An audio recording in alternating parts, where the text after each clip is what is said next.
اس میں आम की किस्में। अलिफ ज़ैल की मिसालों पर ध्यान दीजिए। नंबर 1, जफर 5वीं जमात में पढ़ता है। नंबर 2, फूल का गुच्छा मत तोड़ो। ऊपर के जुमलों में जमात और गुच्छा मजमूए का नाम है। ऐसे नाम जो किसी जानदार या मजमूए का पता दे उनको इसमें जमा कहते हैं, जैसे फौज, कतार, झुंड, जमात वगैरह। बे इन जुमलों को पढ़िए। नंबर 1, सलीम के सर में दर्द है। नंबर 2, अकबर के दिल में हमदर्दी है। सलीम और अकबर को हम देख सकते हैं, लेकिन सर का दर्द और दिल की हमदर्दी देखी नहीं जा सकती, क्योंकि ऐसी चीज़ों को कोई शक्ल या सूरत नहीं होती। हम इसकी हालत ही समझ सकते हैं। किसी चीज़ या शख्स की हालत या कैफियत बताने वाले लफ्ज़ इसमें कैफियत कहलाते हैं, जैसे दर्द, मिठास, कड़वापन, थकान वगैरह। इसमें कैफियत बनाना।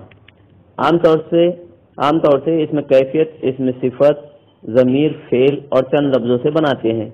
इनके बनाने में छोटिए, आई, पन, पा, यत, वाव, हट, आस वगैरह लाहकों का इस्तेमाल किया जाता है।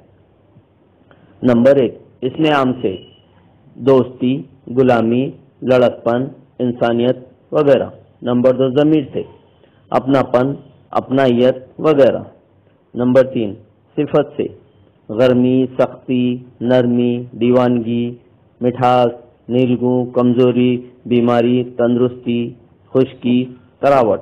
नंबर 4, फेल से हंसी, बहाव, घबराहट, सजावट, चढ़ाई वगैरह। नंबर 5, दो लफ्ज़ों के मिलने से, जैसे छानबीन, जान पहचान, खुशबू। नंबर 6, कुछ में इसमें कैफियत पहले ही से मुकर्रर होते हैं, ये बनाए नहीं जाते, जैसे हमदर्दी, मोहब्बत, गुस्सा, खुशी, मुतालिया, सच, झूठ वगैरह। जी, मंदरजाल मिसालों पर ध्यान दीजिए। नंबर 1, डॉक्टर मरीज का बुखार थर्मामीटर से जांचता है। नंबर 2, कपड़ा कैंची से काटा जाता है। नंबर 3, चाकू से सेब के 2 टुकड़े करो।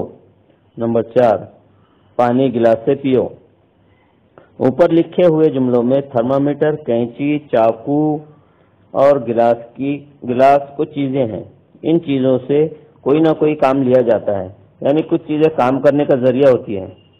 वो इसमें जो चीजों को काम करने के जरिए की सूरत में जाहिर करें, इसमें आला कहते हैं, जैसे पेंसिल, कलम, हथौड़ी, फावड़ा, बंदूक, चाकू वगैरह।